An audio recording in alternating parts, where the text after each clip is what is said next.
Seja muito bem-vinda, seja muito bem-vindo a mais um EngCast aqui da Engineering Brasil. Eu sou a Mafelo Visoto, já trabalho entrevistando especialistas de TI desde 2010 sobre os mais variados assuntos e o tema deste EngCast é FinOps. E para isso eu vou bater um papo com 3 especialistas. Aqui do meu lado está o Leonardo Nascimento, que é coordenador de desenvolvimento na Engineering Brasil. Tudo bem? Tudo bem. Bem-vindo. Obrigado. E também online aqui com a gente está o Isaac Prates, que é coordenador de DevOps na Engineering Brasil. Tudo certo, Isaac? Oi, pessoal, tudo certo? E você? Tudo ótimo. E também com a gente o Heinrich, eu falei certo, Heinrich Rossel, ele que é analista de DevOps na Engineering Brasil. Tive que fazer um curso para aprender a falar seu nome. Normal. E aí, pessoal, beleza? Muito bom. Bom, sejam bem-vindos. Para começar, eu quero saber, aquela perguntinha básica, o que é FinOps, esse modelo aí de operações financeiras? Vou começar perguntando para o Isaac. Então vamos lá. Em linhas gerais, a gente pode responder que o FinOps busca trazer responsabilidade financeira ao modelo de gasto variável que a Cloud Computing utiliza, né? E essa responsabilidade financeira, ela abrange, todas as partes interessadas dentro de uma empresa, seja, a parte de negócios, parte de vendas, de desenvolvedores, parte do time de infraestrutura, levando em consideração alguns aspectos, levamos em consideração a questão de velocidade da implementação disso, o custo e o mais importante, que é a qualidade desse serviço, A gente pode dizer, assim, de maneira bem rápida, que FinOps é uma prática cultural. Eu não diria que é uma ferramenta, eu não diria que é um produto, eu diria que, como o DevOps também FinOps é uma cultura. E trata-se de cada dia trazer novos conceitos, novas metodologias e remover ali alguns bloqueadores que, às vezes, são empecilhos quando a gente está falando de cloud, quando a gente está falando de custos em cloud também. Então, FinOps busca trazer diálogo, busca derrubar os silos, como o DevOps também faz também, e mostrar que todos devem e podem trabalhar em conjunto, Diria que esse termo FinOps é algo bem recente, tá?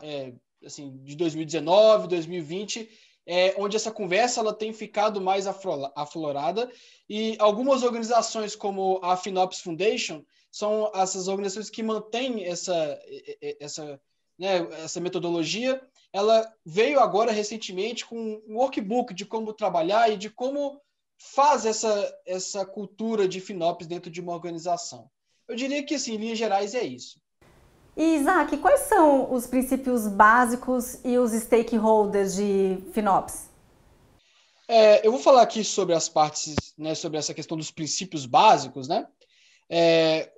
O que direciona a FinOps, A gente falou aqui, vai falar várias vezes, que toda organização deve estar engajada nisso, Então, o primeiro ponto, eu diria que até um dos mais importantes, é que todos os times precisam estar colaborando para que possa haver essa troca de informações e também o trabalho em conjunto visando essa otimização de custos, Eu diria que outro ponto também é o valor de negócio, ou seja, qual é o preço que nós vendemos essa infraestrutura, qual é o valor qual é o teto de custos, qual é o budget que a gente deve ter para essa infraestrutura, para esse projeto. Então, é uma das perguntas também que direciona as nossas decisões e direciona as nossas ações também em relação a FinOps. Novamente, todos assumem a responsabilidade, é outro ponto, Desde a parte de negócios, desde a parte de operação, desde a parte dos engenheiros, o time de desenvolvimento, todos eles devem ter a sua responsabilidade, um pouco diferente do que a gente usava no on-premise, por exemplo, onde a responsabilidade era do time de infraestrutura. Hoje, não, hoje precisa estar de uma forma mais ampla e difundida entre os times, E o quarto ponto que eu diria aqui é que um dos mais importantes, os relatórios FinOps, tudo aquilo que é informação, tudo aquilo que a gente acredita que tem que estar claro para todos, ou seja, a transparência, dashboards financeiros, quanto você está gastando hoje, quanto você vai gastar amanhã, forecasts, budgets, são informações úteis para que todo esse time, toda essa equipe possa conseguir tomar decisões. E também, o quinto ponto aí, é um time centralizado que direciona essas atividades de FinOps. Então, tem um time, né? O Engineering, nós temos um chapter que cuida de FinOps e que trata desses assuntos e que direciona para as outras áreas e ajuda a compartilhar esse problema com as outras áreas para solucionar aquilo que tem que ser solucionado. E, né, usar o custo variável de cloud ao nosso favor. O último ponto aí, eu diria que até o mais importante. Porque, como eu disse, os custos de cloud são variáveis, são medidos por uso, os providers eles cobram por uso. Então, é necessário que nós possamos usar essa questão de custo variável a nosso favor, utilizando a escalabilidade, usando os serviços que os providers né, eles nos dão para serem utilizados, para que possa haver um aproveitamento desse custo que nós já entendemos que é variável. Muito bem. E a gente pode complementar. É isso mesmo. Igual o Isaac citou, né, ele citou várias pessoas dentro da organização, né, durante a fala dele, sobre quais seriam as pessoas que seriam interessadas na operação de FinOps.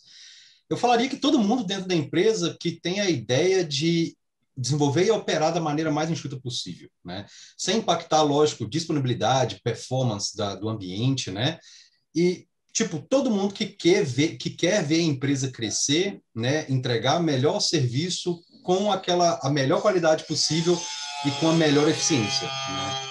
Então, tipo, começando de baixo, né, das pessoas que estão ali desenvolvendo, né, no dia a dia da empresa, eu colocaria o time de engenharia, né, os devs e o pessoal de operação, de suporte, né, eles querem um ambiente que seja totalmente eficiente, seja eficaz, dê a maior gama de informações possíveis para eles poderem dar suporte aos nossos clientes, né, de fora, mas que o time que seja barato, né? Ele tem que ser eficiente, né? no máximo possível, né?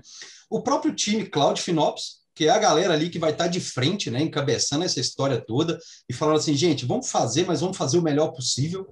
E isso vai refletindo para cima, tanto no dono do produto quanto o dono do negócio. São pessoas que vão começar a abrir um sorriso gigante e falar assim, cara, estamos entregando com eficiência e eficácia para o nosso cliente com o menor custo possível. Né? Isso é retorno financeiro para a empresa. E acima disso, a gente vai ter ali os executivos, a diretoria, a gerência, né? Que quando eles vão analisar números, né, eles vão ver ali, né, os nossos gráficos subindo, né, e um gráfico de custo mais baixinho, mais flat ali, que vai ser muito interessante para a operação e o dia a dia da empresa. Né? Muito bom. A gente está fazendo essa entrevista aqui, é híbrida, né? Tem a parte presencial e vocês estão aí de forma remota, o Isaac e o Heinrich. E a gente ouviu aí que está rolando uma obra, né? Isso é coisa de home office e faz parte. Nossa, tem uma semana que nós estamos aqui. Mas atrapalhou? Não, a gente só achou engraçado mesmo e faz parte. Não, então tá bom. São coisas de home office, não tem jeito. A hora que a gente vai começar, alguém começou com esmerilhadeira brava aqui. Então, foi complicado. Muito bom, só para descontrair. Bom, é o seguinte, como implementar o pensamento FinOps numa empresa que utiliza a cloud? Eu vou perguntar primeiro para o Isaac, depois eu vou passar a bola aqui para o Léo também. Como a gente disse, né, é uma cultura, né? Então, eu diria que tudo começa com a disseminação de informações, né? Então, eu diria que os 3 pilares do FinOps aqui, que é informar, otimizar e operar, eles são ferramentas muito úteis para que possa ser implementado realmente essa cultura de FinOps dentro da organização. E nós entendemos que essa questão de informar é o que traz esse primeiro retorno, né?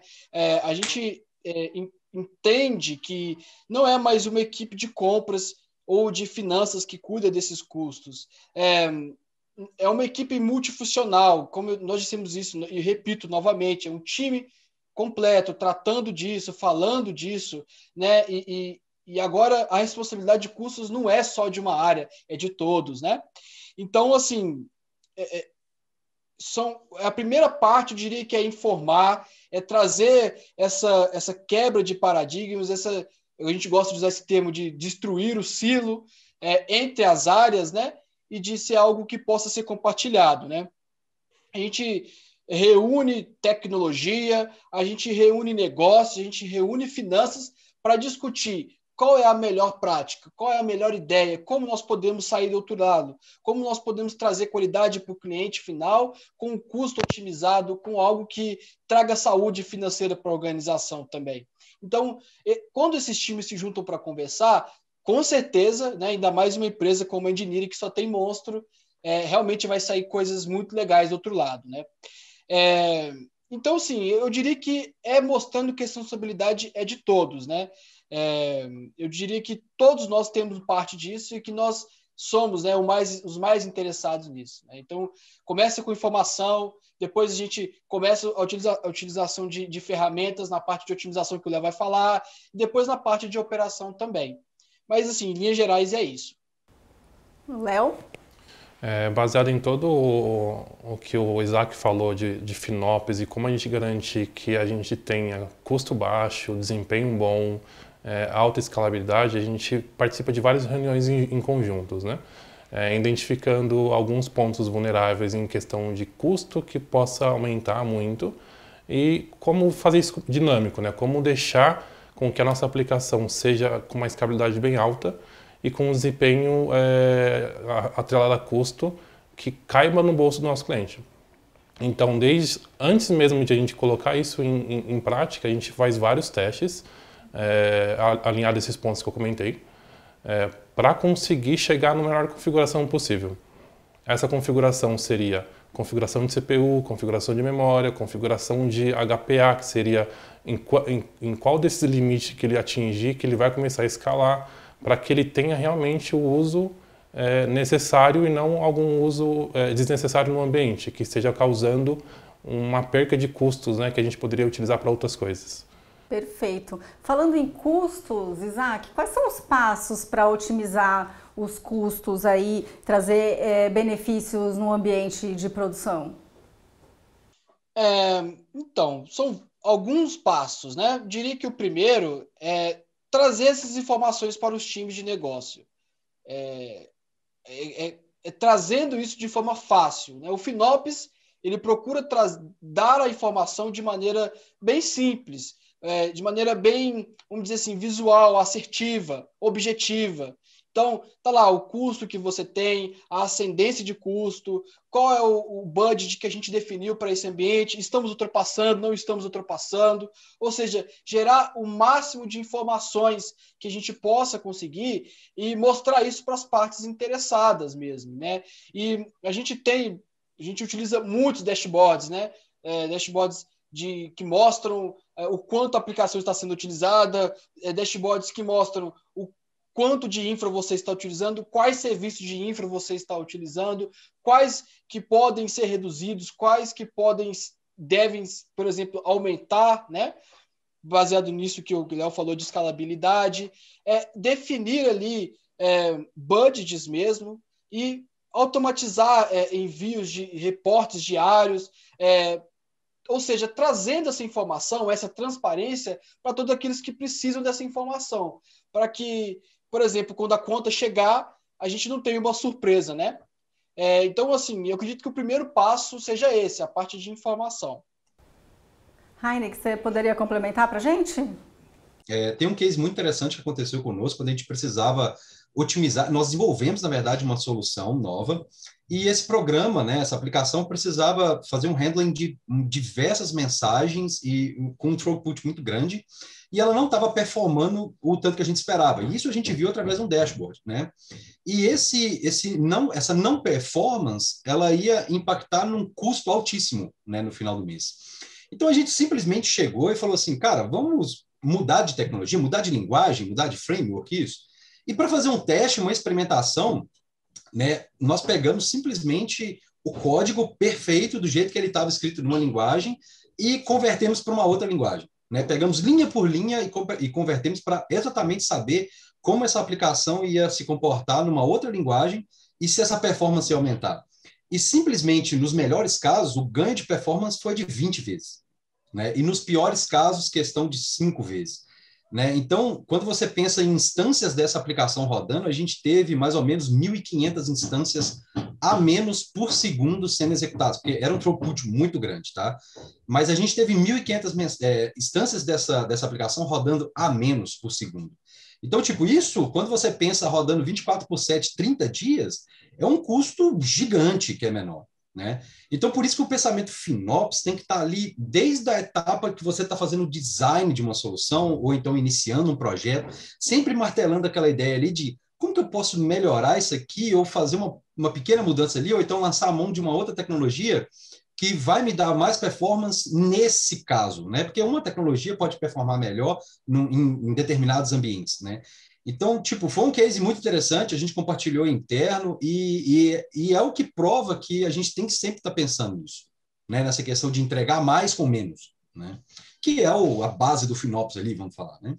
Perfeito. Calcular os custos é imprescindível, né, Léo? Exatamente. Baseado nisso que o Renich falou, quando a gente colocou alguma aplicação em produção, a gente começou a sentir realmente como que é a carga de volumetria em horários, em picos diferentes, e a gente olhou isso e entendeu que a gente precisava também fazer alguma coisa para melhorar o custo, né? Tanto que a gente, em um dos cases que a gente aplicou, a gente teve que trocar uma tecnologia que a gente utilizava Time Leaf para poder fazer transformação de resultados para a Goal Template. Isso diminuiu completamente completamente não, mas diminuiu drasticamente o nosso custo, reduzindo mais ou menos 10 vezes menos do que a gente utilizava. Tudo atrelado realmente ao que a gente precisa atender: desempenho a custo, desempenho à escalabilidade. Então a gente precisa sempre estar em conjunto com o time de cloud, com o time de desenvolvedores para alinhar realmente todo o ciclo de vida da aplicação. Muito bem, vocês já falaram de cases aí, então eu queria saber o que vem dando certo dentro da engineering com relação a FinOps. Isaac. É muito legal a gente saber que essa revolução tem acontecido aqui dentro e que tem dado frutos, né? Com a implementação desses itens que a gente falou, de todo esse processo, né, de todo essa pipeline, esse ciclo que os meninos explicaram, a gente começou, né, a enxergar já os resultados disso em questão de 2 meses. Assim. Já conseguimos gerar bastante redução. Em um cliente nosso, a gente já reduziu 75% do custo que estava antes. Então, a gente tinha um custo em março e em abril já era um custo 75% menor, né, do que estava. E isso tudo é fruto do que os meninos falaram aqui, né, a questão de olhar para a aplicação, olhar para a infraestrutura, olhar para o time de negócios, transparência, e isso traz resultados. Mas uma das coisas também que nós temos feito aqui dentro é exatamente esses reportes semanais para os gerentes de cada projeto, né? Então, aqui, ó, o gerente X, toma aqui um reporte de custos do seu projeto que você teve durante essa semana. Olha aqui, essa linha ascendente aqui mostra que está preocupante a utilização de um determinado recurso para você. Então, tem um time que está preparado, que está olhando, que está visualizando isso de forma inteligente, monitorando isso de forma inteligente e passando esses indicadores para as partes interessadas, né? Então, isso já gerou alguns frutos, na qual a gente enviou esses reportes para esses gerentes e na qual eles devolveram, olha, o que a gente já pode fazer, o que a gente já pode tentar reduzir, e é quando a gente chama todo mundo para a mesa, vamos conversar, e a gente já começa a gerar alguns passos de redução. Olha, a gente pode fazer isso, a gente pode, pensando aqui na solução, vamos supor que Kubernetes, a gente pode trabalhar dessa maneira aqui e que isso vai gerar para a gente aqui uma redução, podemos fazer isso em conjunto. E aí é onde acontece a mágica, né? Vamos dizer assim, né? Com muito trabalho, muita informação, muita transparência, e a gente já tem visto o resultado em vários clientes já temos hoje, dentro da Engineering, são 6 clientes que a gente já tem feito esses reportes semanais, esses assessments nos ambientes também, né, buscando ali ofensores, e que já tem gerado diminuições ali bem positivas para os ambientes cloud da engineering. Quando você vê esse resultado é o que dá aquela satisfação, né, de um trabalho bem feito, certo, Isaac? Nem fala, é muito legal, é muito positivo a gente conseguir enxergar isso tão rápido, com ações tão, vamos dizer assim, assertivas, são também rápidas também e que no final do mês ali geram um alívio muito grande e mostra para todo mundo, né, que cloud veio para ficar, que cloud é mais barato do que on-premise, que a gente tem muito recurso para utilizar. Assim, realmente é algo que veio para ficar mesmo e que a gente gosta muito de ver o resultado no final. Muito bom. A gente está chegando ao final aqui desse bate-papo, só que eu queria uma consideração final de cada um de vocês. Heinrich, gostaria de falar, de repente, a sua visão para um futuro próximo dessa área de FinOps? A ideia principal da área de FinOps, que ela é relativamente nova, né, na engineering, no caso, é crescer. Eu acho que a ideia principal é a gente, né, espalhar essa ideia, esse conteúdo, esse norte, de sempre pensar em reduzir o custo da nossa operação mesmo. Eu acho que quanto mais a gente conseguir espalhar esse conceito, né, mais sólido o próprio negócio da nossa empresa vai se tornar, né? E perpetuar, né? Perpetuar essa ideia mesmo dentro da empresa, espalhar mesmo, com certeza. Alguma consideração, Léo? É exatamente isso. A gente tem que envolver o time como um completo. Então, cada desenvolvedor ele tem que entender o que ele está desenvolvendo de fato, né? Não só aquela caixinha preta dele, mas sim todo o que envolve, né? Aonde que aquela aplicação vai ser instalada, que tipo de ambiente precisa para subir aquela aplicação. Então, quando o time realmente tem ciência de tudo que ele está envolvendo, né? De tudo que ele está impactando, não é só um objetivo de fazer transação de informações, é realmente como transacionar essas informações com o maior desempenho possível. Então, fazendo com que o time entenda esse ciclo como um todo, fica muito mais fácil para a gente conseguir atingir um objetivo em comum. Muito bem. Isaac, eu estava falando com você na hora que eu pedi a consideração final, então você ainda tem uma chance de fazer. Ah, legal. Então, é muito bom ver que tem um time preparado, uma empresa consciente, né? E, como eu disse, cloud ela veio para ficar e nós temos que cada dia trazer essa solidez, né, de conhecimentos relacionados à cloud para os nossos clientes. Assim, eu acho que isso é primordial. Né, quem ouvir, a gente pode nos procurar, vai ser muito legal falar um pouco, ajudar nessa jornada de cloud aí, que muitas empresas estão começando agora, muitos estão entendendo também todo esse contexto de custo, otimização, resiliência, todos esses nomes, essa sopa de letrinhas que vem quando a gente fala de cloud computing. Então, e até segurança, né? Exatamente, segurança, né? E, assim, todos esses pontos positivos que a gente gosta de ressaltar, que deve ser ressaltado, né? Então, dizer mesmo, finalizar aqui, que nós temos aqui um time que já está bem avançado aí, que pode ajudar muitas empresas, ajudar muitas pessoas aí nessa jornada de cloud aí. Muito bem, então a minha consideração final é primeiro agradecer você que nos assistiu, mais esse EngCast. Obrigada, viu, pela sua participação. E você já viu, né? O Isaac falou, é só procurar aí pelos especialistas aqui da Engineering para você solucionar qualquer dúvida que tenha. Certo, rapazes? Exatamente. Obrigada, viu, pelo bate-papo e pelos conhecimentos trazidos aqui hoje. Obrigado você pela oportunidade. Obrigada. Até o próximo EngCast, pessoal. Ah, pessoal, eu já ia me esquecendo. Depois deem um pulinho no site da Engineering e confiram as oportunidades de trabalho.